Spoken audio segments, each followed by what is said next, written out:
Hello students, आज हम पढ़ेंगे अम्लों के रासायनिक गुण। इससे पहले हम जान चुके हैं कि वैद्युत अपघट्य क्या है, वैद्युत अपघटन क्या है, आयनन का क्या सिद्धांत है, अम्ल किन्हें कहते हैं, अम्ल की क्षारकता के बारे में हमने जाना, अम्लों के भौतिक गुण हमने पढ़ाए और आज हम बात करेंगे अम्लों के रासायनिक गुणों के बारे में। स्टूडेंट्स, अम्ल जब धातुओं के साथ क्रिया करते हैं तो देखिए क्या होता है, इसे हम रासायनिक समीकरणों के द्वारा समझेंगे। तो सबसे पहले आती है बात धातुओं के साथ क्रिया। धातुओं के साथ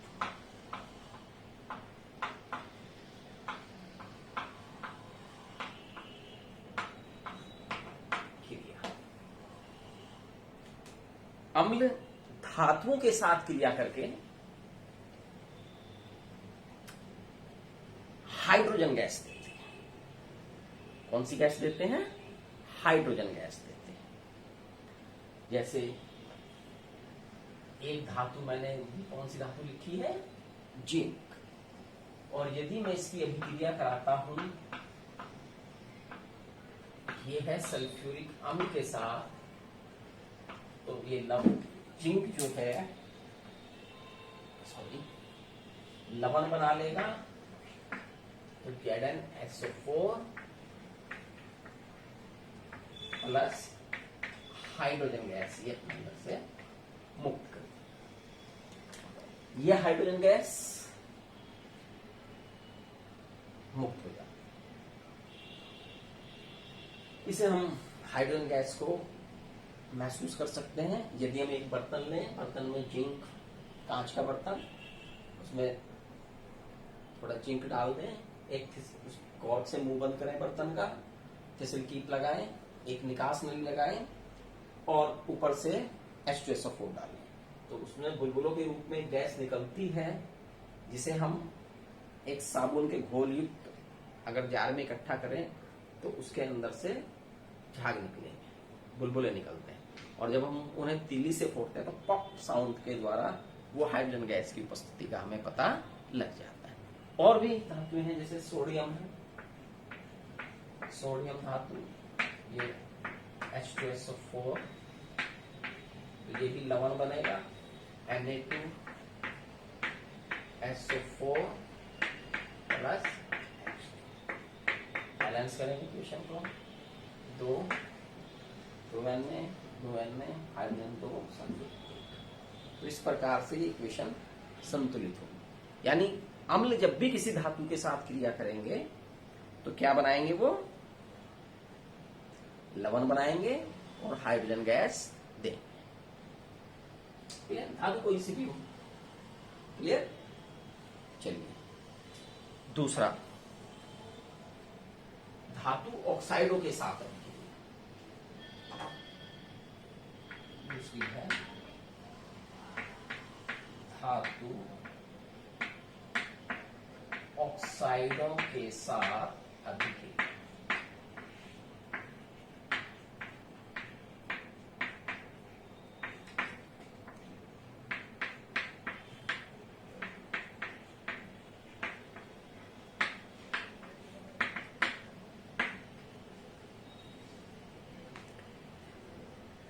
अम्ल जब धातु ऑक्साइडों के साथ क्रिया करते हैं, धातु ऑक्साइड एक प्रकार के क्षार है, तो वो भी लवण बनाते हैं और जल बनाते। लवण बनाएंगे और लवण के साथ जल बनाएंगे। जैसे एक धातु ऑक्साइड की मैं बात करूं, कैल्शियम ऑक्साइड, और जब कैल्शियम ऑक्साइड की अभिक्रिया हाइड्रोक्लोरिक अम्ल के साथ होती है तो देखिए CaCl2 प्लस H2O, बैलेंस कर लेंगे 2S। तो ये कैल्शियम ऑक्साइड, ये हाइड्रोक्लोरिक अम्ल, ये कैल्शियम क्लोराइड और ये जल कैल्शियम क्लोराइड लवण बना है ये, हाइड्रोक्लोरिक अम्ल है ये,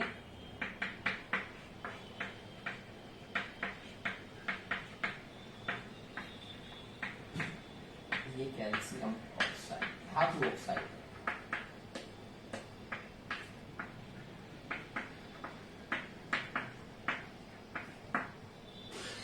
ठीक है, दोनों अभिक्रिया हमने देखी। इससे पहले अभिक्रिया में हमने देखा था कि धातु जब अम्ल के साथ क्रिया कर रहे हैं तो वो हाइड्रोजन गैस दे रहे हैं और लवण भी बना है। तो इसमें एक प्रश्न आता है इस बात से निकलकर कि भाई जो खट्टे पदार्थ हैं उन्हें हम धातुओं के बर्तनों में नहीं रखते, कांच के बर्तनों में रखते। तो उसका कारण यही है कि धातु में चूंकि खट्टे पदार्थ एक प्रकार के अम्ल हैं उनके भीतर, वो धातु के साथ क्रिया करके लवण बना लेंगे। ये लवण हार्मफुल भी हो सकते हैं। इस कारण से जो खट्टे पदार्थ हैं उन्हें हम धातु के बर्तन में न रखें, कांच के बर्तनों में। ठीक।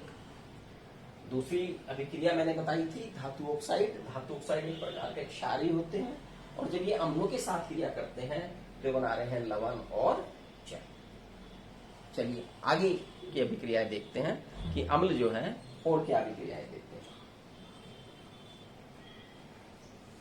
अम्लों की अभिक्रिया देखेंगे कार्बोनेट और बाइकार्बोनेट के साथ अभिक्रिया।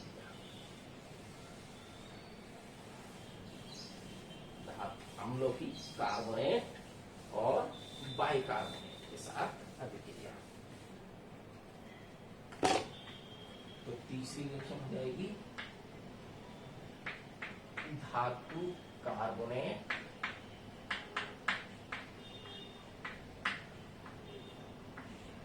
व बाइकार्बोनेट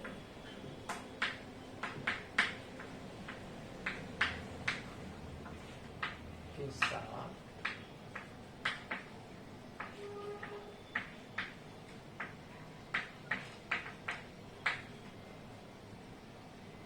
स्टूडेंट्स, अम्ल जब किसी धातु कार्बोनेट या बाइकार्बोनेट के साथ अभिक्रिया करता है तो वो लवण बनाता है और कार्बन डाइऑक्साइड गैस मुक्त करता है। लवण बनाएगा और कार्बन डाइऑक्साइड गैस मुक्त करेगा। जैसे एक धातु कार्बोनेट है कैल्शियम कार्बोनेट, और इसकी अभिक्रिया मैं करा रहा हूं सल्फ्यूरिक अम्ल के साथ। सल्फ्यूरिक अम्ल H2S। तो कैल्शियम सल्फेट के साथ क्रिया करके बना लेगा कैल्शियम सल्फेट प्लस CO2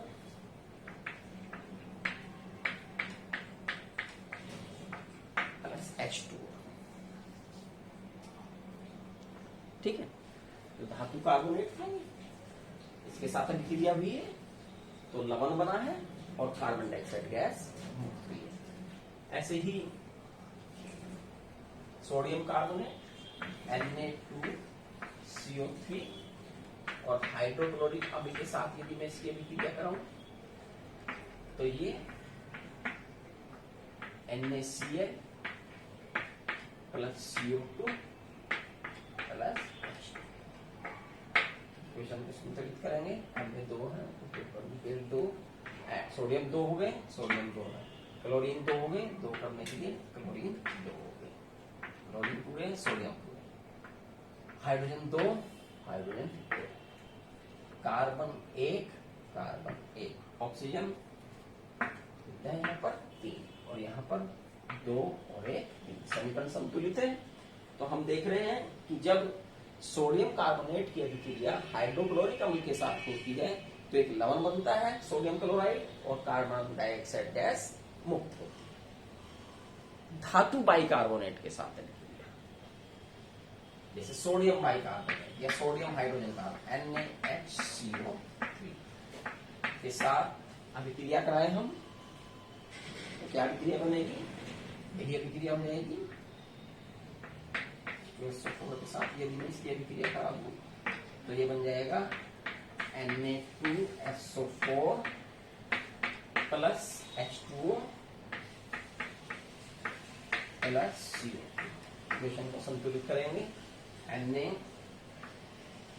हो गया Na2SO4 Na2SO4 1 SO4 1 H 2 और 2 4 करने के लिए 2H2O, CO2 2 दिया 6 और कार्बन 2 ये संतुलित।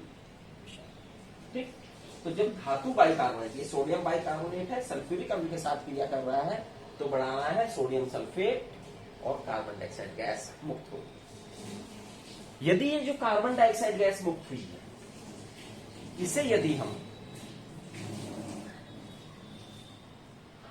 बुझे चूने में प्रवाहित करें, इसमें प्रवाहित करें, आगे लिख रहा हूं बुझे चूने के में प्रवाहित करें। बुझे चूने का सूत्र क्या है, CaOH का होल ट्वाइस, और ये CO2 गैस मुक्त करें तो ये चूने का जल जो है दूधिया हो जाता है। और दूधिया क्यों हो जाता है, क्योंकि इसमें कैल्शियम कार्बोनेट बन जाता है, CaCO3।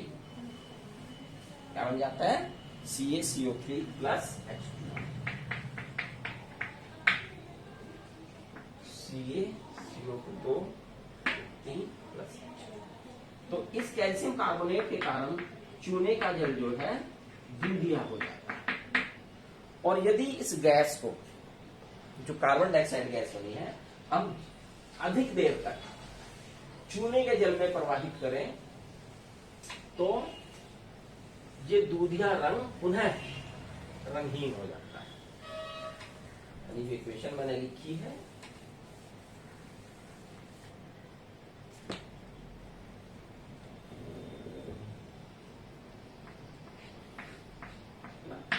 तो ज्यादा देर तक करें तो क्या होगा, CaCO3 plus CO2 plus H2O, तो CaHCO3 का होगा कैल्शियम बाइकार्बोनेट बन जाता है। क्या बन जाता है, कैल्शियम बाइकार्बोनेट, और ये रंग क्या होता है, रंगहीन होता है। अगर हम ज्यादा देर तक कार्बन डाइऑक्साइड को चूने के जल में प्रवाहित करें तो कैल्शियम बाइकार्बोनेट बन जाता है। ठीक, तो हमने देखा कि जो कार्बन डाइऑक्साइड गैस है वो चूने के जल को क्या कर देती है बच्चों, दूधिया कर देती है।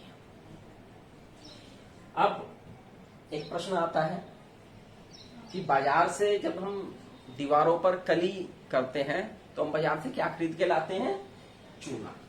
चूने का क्या सूत्र होता है, CaO, ये हम खरीद कर लाते हैं और इसे पानी में घोलते हैं। और पानी में जब हम इसे घोलते हैं तो पानी में घोलने पर क्या बनता है, क्या बनता है,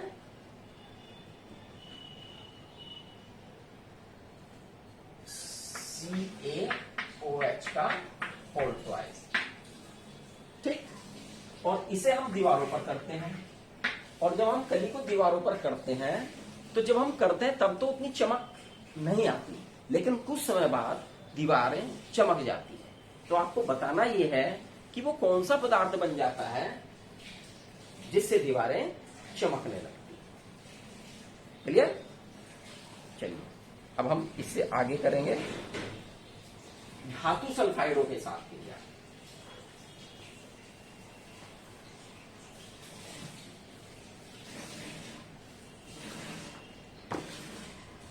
धातु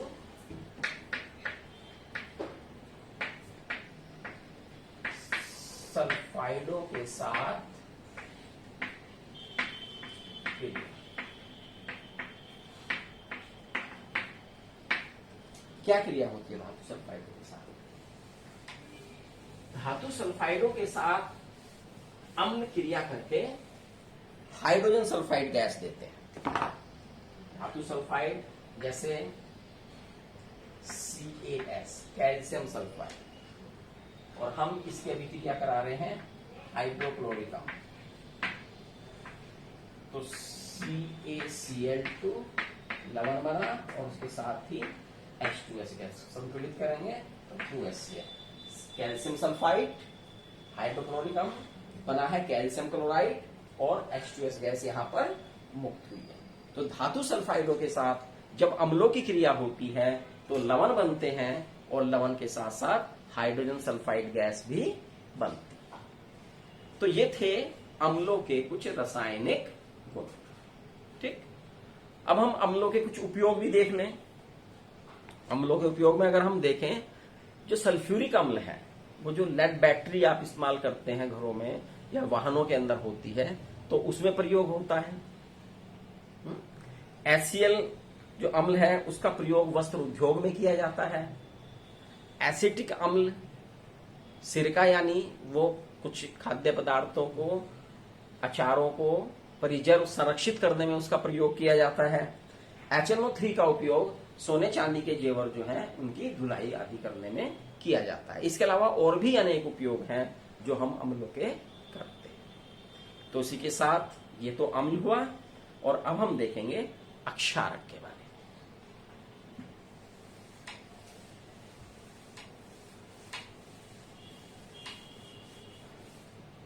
अक्षारक एवं क्षार।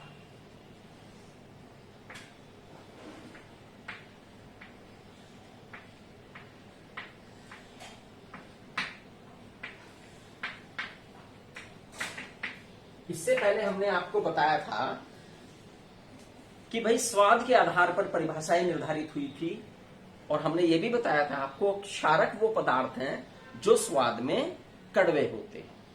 ये स्वाद में कड़वे होते हैं और लाल लिटमस को नीला कर देते हैं। लेकिन आर्हीनियस के बाद, आयनन सिद्धांत के बाद क्षारक की परिभाषा भी बदली। उन्होंने कहा कि क्षारक वो पदार्थ होते हैं जो जलीय विलयन में हाइड्रोक्सिल आयन देते हैं। कौन सा आयन देते हैं? हाइड्रोक्सिल आयन, यानी कि OH माइनस आयन। वो क्षारक जैसे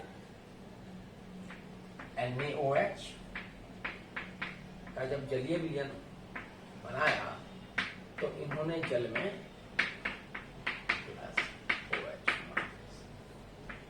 कैल्शियम हाइड्रोक्साइड को जब जल में घोला गया तो Ca+2OH। अमोनियम हाइड्रोक्साइड और साथ जब हम इसे जल में घोलते हैं तो जल में घोलने पर ये NH4+OH।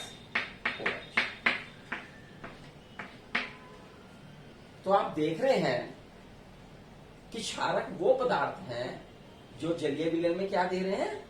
Hydroxyl ion, OH ion,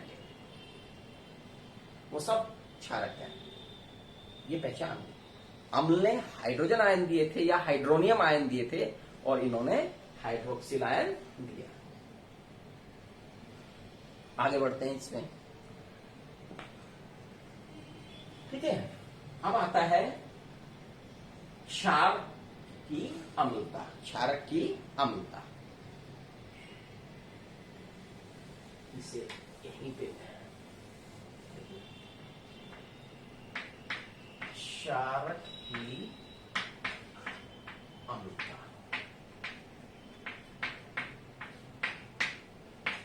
अब भाई ये तो हमें पता लग गया कि क्षारक वो पदार्थ हैं जो जलीय विलयन में क्या दे रहे हैं? हाइड्रोक्सिल आयन दे। अच्छा हाँ, अभी मैंने एक शब्द और भी लिखाया था, क्षार। क्षारक और क्षार दिखाया था ना, इसे भी जरा मैं अभी यहीं पे क्लियर कर दूं।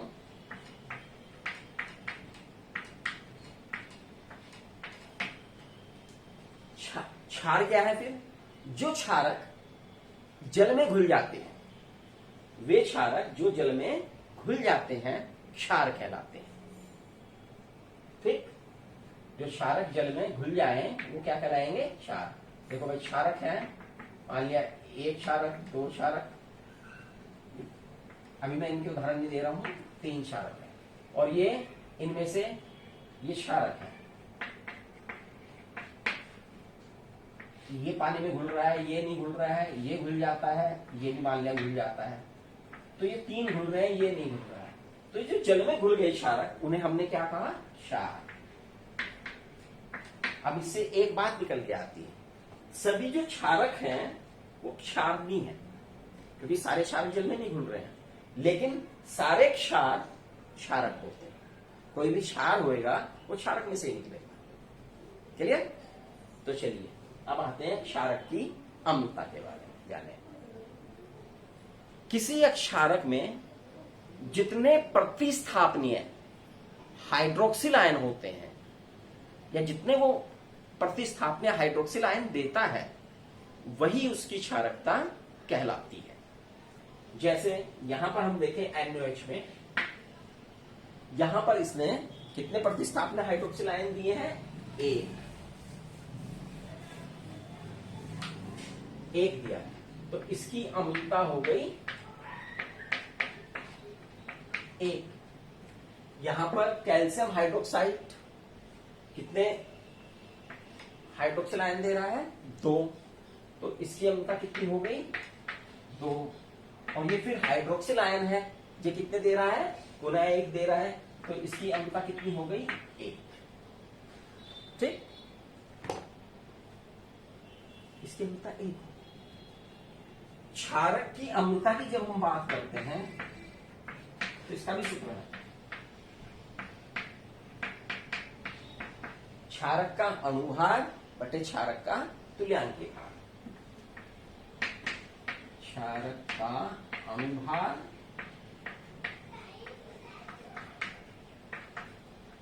बटे क्षारक का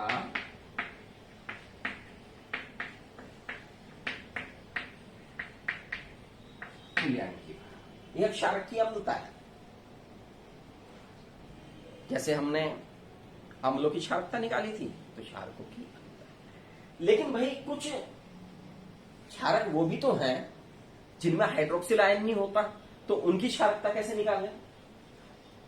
भाई उनके लिए तो कुछ बात होगी। जैसे मैं कहूं CaO, इसकी मुझे क्षारकता ज्ञात करनी है, तो इसमें हालांकि ये तो OH आयन नहीं दे रहा, तो ऐसे क्षारकों की अम्लता कैसे निकाली जाती है? ऐसे क्षारकों की अम्लता निकालने के लिए हम क्या विधि इस्तेमाल करते हैं, जरा हम इसे देखेंगे।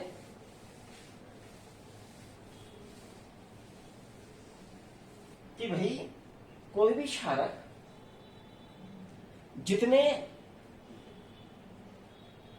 एक क्षार की अम्लों को, जितने अम्लों को अणु को उदासीन कर देता है, वही उसकी अम्लता हो जाती है। जैसे CaO, और एक क्षार की अम्ल का उदाहरण मैं बताऊं HCl, क्योंकि इसकी क्षारकता 1 है, क्योंकि इसमें 1 है। और जब हम करेंगे तो ये बनाएगा लवण और पानी। समीकरण को जब हम संतुलित करेंगे, CaO Ca1 है, 1 है, Cl 2 है, तो 2 करने के लिए 2 करना पड़ेगा, तो Cl 2 हो गए, H 2 है, 2 हो गए। ठीक, तो यहां पर CaO के एक अणु को उदासीन करने के लिए एक क्षार की अम्ल के कितने अणु लिए गए? 2।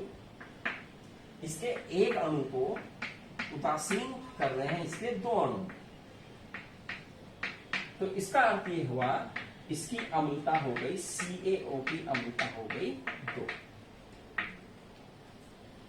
तो इस प्रकार से हम उन क्षारकों की या उन अम्लता निकाल लेते हैं जो हाइड्रोक्सिल आयन नहीं देते हैं।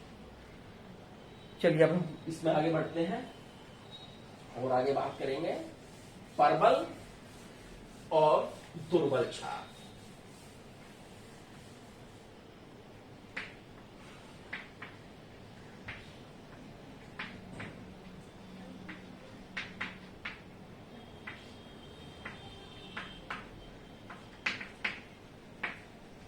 जिस प्रकार से हमने देखा था किसी भी अम्ल की प्रबलता और दुर्बलता आयनन की मात्रा पर निर्भर करती है, तो यहां पर भी क्षारकों या क्षारों की जो प्रबलता और दुर्बलता है वह आयनन की मात्रा पर निर्भर करेगी। जिस क्षारक का जितना अधिक आयनन होगा या जितना अधिक आयनन होता है वो उतना ही अधिक प्रबल होता है, और यदि आयनन की मात्रा कम है तो उसकी प्रबलता भी कम है।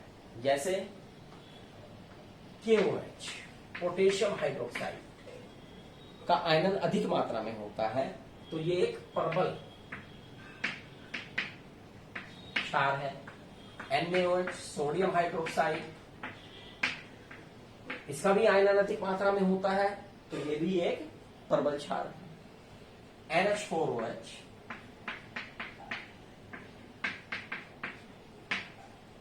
इसका आयनन कम मात्रा में होता है तो ये दुर्बल। और बेरियम हाइड्रोक्साइड इसका तो और भी कम होता है तो और अधिक दुर्बल है। तो आयरन की मात्रा निर्धारित करती है कि कोई भी क्षारक या क्षार कितना प्रबल है और कितना दुर्बल है।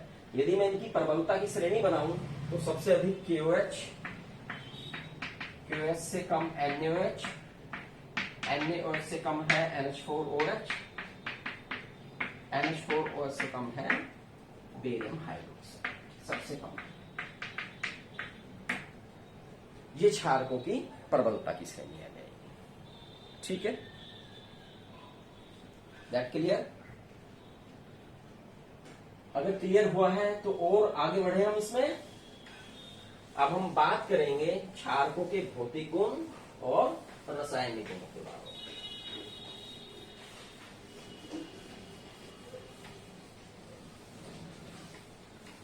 क्षारकों के भौतिक गुण।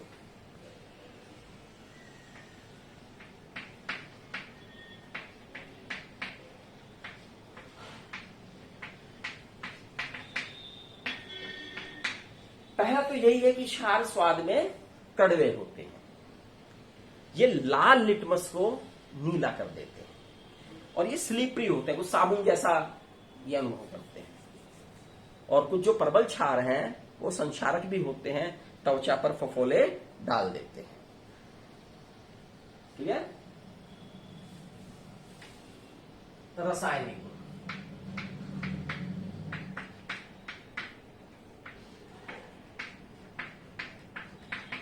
रासायनिक गुण में हम पहले देखेंगे इनकी धातुओं के साथ क्रिया। धातुओं के साथ क्रिया। तो इसमें मैं स्पष्ट कर दूं, सभी क्षार धातुओं के साथ अभिक्रिया नहीं करते। कुछ प्रबल क्षार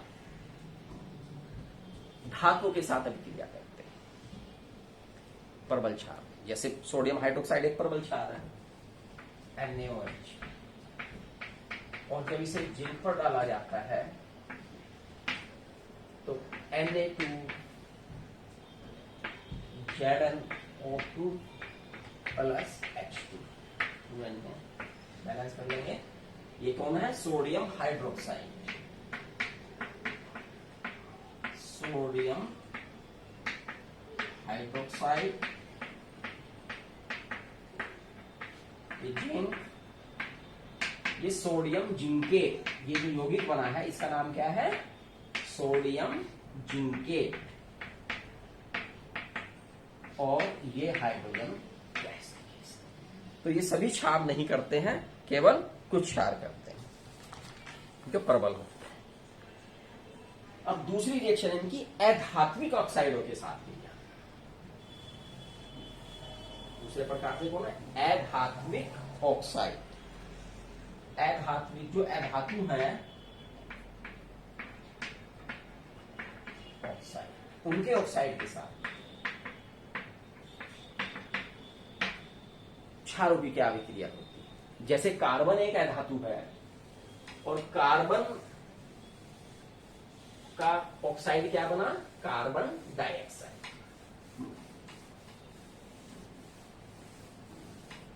क्या बना भाई? Carbon dioxide. तो उनके साथ क्या किया? जैसे मान लिया कैल्शियम हाइड्रोक्साइड है, ये क्षार हुआ और इसकी क्रिया मैं करा रहा हूं एक अधातु ऑक्साइड की।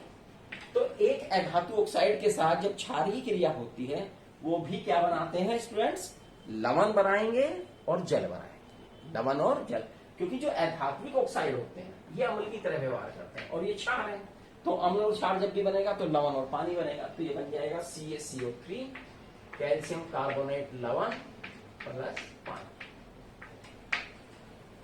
कैल्शियम ये कौन है? कैल्शियम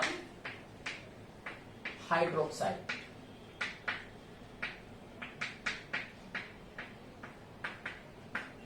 ये कार्बन डाइऑक्साइड।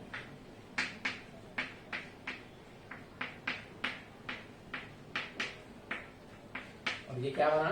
ये कैल्शियम और ये कार्बोनेट, तो नाम हो गया ऐसा कैल्शियम कार्बोनेट।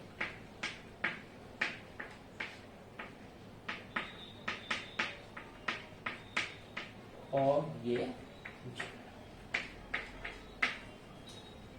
तो इस प्रकार से हम देखते हैं कि जो क्षार हैं वो जब अधात्विक ऑक्साइडों के साथ क्रिया करते हैं तो वो क्रिया करके भी लवण और पानी बनाते हैं।